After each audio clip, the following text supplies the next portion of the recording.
آج خان صاحب کی پولیٹیکل سٹرگل کا ایک بہت اہم دن ہے. ایک کنکاکٹڈ کیس میں جو ان کو سزا مینیج کر کے دلوائی گئی تھی وہ آج آنریبل اسلام آباد ہائی کورٹ کے ڈویژنل بینچ نے سسپینڈ کر دی ہے. بیسیکلی جو آرڈر اناؤنس کیا گیا اوپن کورٹ میں یہ تھا کہ آپ کی ہم نے اپلیکیشن الاؤ کر دی ہے. اپلیکیشن میں ہم نے دو طرح کے ریلیف سیک کیے تھے. اپلیکیشن میں ہم نے ججمنٹ کی سسپینشن اور خان صاحب کی سینٹنس کی سسپینشن دونوں سیک کی ہے. اگر ایگزیکٹلی اسی لائنز پہ ریلیف آتا ہے تو خان صاحب کی سسپینشن کا اس کا مطلب یہ لیا جائے گا کہ سزا تو معطل ہوئی ہے، ساتھ ساتھ جو ان پہ قدغن الیکشن کمیشن نے لگا دی تھی کہ جیسے یہ ججمنٹ آئی انہوں نے ایک نااہلی کا نوٹیفیکیشن نکال دیا تھا تو وہ نااہلی کا نوٹیفیکیشن بھی خود بخود ختم ہو جائے گا. ہمیں کسی عدالت میں اس کے جانے کی ضرورت نہیں پڑے گی.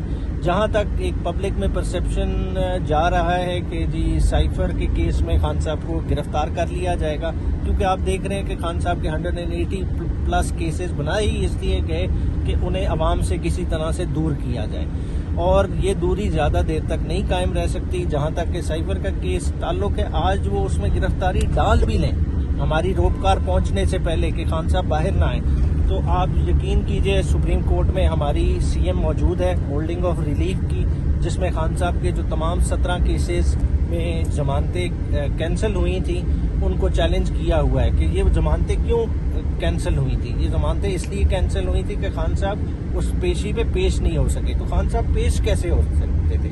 خان صاحب تو already behind the bars on account of a judgment of a competent court جا چکے تھے. تو خان صاحب کی وہاں ایبسنس نائدر ڈیلیبریٹ تھی نور انٹینشنل تھی، اور سپریم کورٹ کے حوالے دے کے ہم نے اس میں ریلیف کی ایکسٹینشن سیکھ کی ہے. کیونکہ اگر آپ دیکھیں تو سپریم کورٹ 11 مئی کے فیصلے میں بھی خان صاحب کو اس طرح کا ریلیف دے چکی ہے، جب ہائی کورٹ کے احاطے سے خان صاحب کو الیگلی طور پہ اغوا کر کے اریسٹ ڈالی گئی تھی. تو تب بھی خان صاحب کو ریلیف دیا گیا تھا. 11 مئی کو خان صاحب کو کہا گیا تھا کہ آپ آزاد ہیں، آپ ٹھہریں ریسٹ ہاؤس میں، اور 12 کو اپنی بیلز موو کیجیے گا. اور 12 کو خان صاحب نے اسلام آباد ہائی کورٹ سے لاہور کی کیسز کی بھی بیلز وہاں سے لی تھی، اور اسی طرح کا ریلیف ہم دوبارہ سیکھ کر رہے ہیں. سیکنڈلی آپ کے سامنے ہے کہ کوئٹہ کی کیس میں خان صاحب نے آلریڈی بیل لی ہوئی تھی سپریم کورٹ سے، اور خان صاحب کی جب 5 مئی کو یہ گرفتاری عمل میں لائی گئی تو اس کے بعد خان صاحب کوئٹہ کے کیس کے 2 پیشیوں میں نہیں پیش ہوئے، اور ان دونوں پیشیوں میں متواتر وہ بیل ایکسٹینڈ ہوتی رہی ہے ڈسپائٹ دا فیکٹ کہ خان صاحب موجود نہیں تھے. تو سپریم کورٹ کو بھی تو پتا تھا کہ وہ ججمنٹ کی وجہ سے بیہائنڈ دا بار ہے، مگر نچلی کورٹوں نے سپریم کورٹ کے 3 رکنی بینچ کے 2 عدد فیصلوں کو مسلسل اگنور کیا ہے، جو کہ آرٹیکل 189 کے منافی ہے. تو اگر ان چیزوں کو ساروں کو پرسپیکٹو میں رکھتے ہیں انشاءاللہ تعالی خان صاحب کی یہ سٹرگل کوئی اتنی لمبی نہیں ہے، وہ بہت جلد عوام کے بیچ ہوں گے، اور انشاءاللہ تعالی ہم سب کو وہ اپنے ویژن کے مطابق ایک نئے پاکستان کی طرف لے کے چلیں. دیکھیں، آج ہم سمجھتے ہیں آئین، قانون اور انصاف کی فتح ہوئی ہے.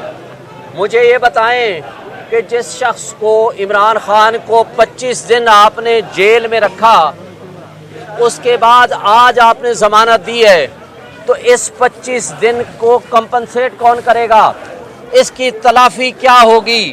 اور جب ہم نے پہلے دن کہا تھا کہ متعصب ہمایوں دلاور جج کا فیصلہ غیر قانونی ہے، اس نے نہ سپریم کورٹ کے حکم کو مانا نہ ہائی کورٹ کے حکم کو مانا، یک طرفہ فیصلہ دیا، ہماری فہرست گواہان نہیں پیش ہونے دی. اور اس وقت اسلام آباد ہائی کورٹ نے کہا کہ 4 دن کی تاریخ دوں گا.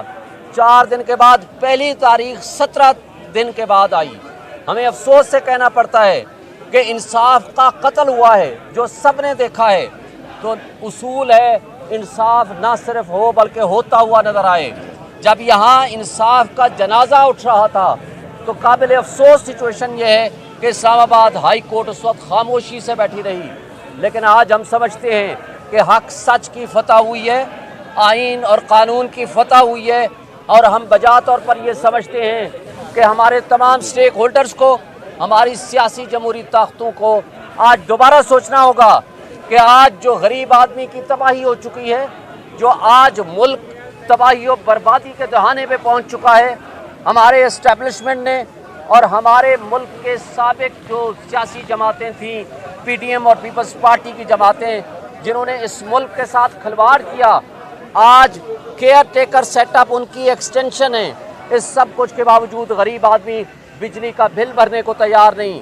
عمران خان کی دشمنی میں سوال کرتا ہوں تمام اسٹیک ہولڈر سے, اپنے اسٹیبلشمنٹ سے, کیا نیشنل سیکیورٹی, کیا پاکستان کی بقا, کیا 25 کروڑ عوام کی فلاح و بہبود کے مقابلے میں ایک شخص کی دشمنی آپ کو اتنی اوور ویلمنگ آپ کو اوور ویلم کرتی ہے کہ آپ تمام چیزوں کو ایک سائڈ پہ رکھ کے صرف عمران خان کی دشمنی میں اتنے نکل گئے ہیں کہ آپ نے اس ملک کو داؤ پہ لگا دیا ہے, اس ملک کی سلامتی کو داؤ پہ لگا دیا, اس ملک کی بقا کو داؤ پر لگا دیا, اور 25 کروڑ عوام کی بقا کا سوال پیدا ہو گیا ہے.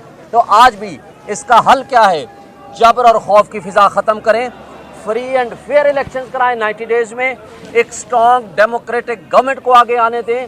آج 80% عوام اور پبلک عمران خان کے ساتھ کھڑی ہے. آپ نے کے پی کے 2 الیکشن ریزلٹس دیکھ لیے, ایک پرسوں کا اور اس سے پہلے پشاور اور حویلیاں کا. یہ عوامی ریفرینڈم تھا اور آپ کو ایک جواب تھا, لیکن رول آف لا کے بغیر, آئین اور قانون کی بالادستی کے بغیر نہ قومیں زندہ رہتی ہیں نہ ملک زندہ رہتے ہیں. اس لیے آج آپ کے لیے ضروری ہے کہ آپ اپنی تمام پالیسیز ریکنسیڈر کریں.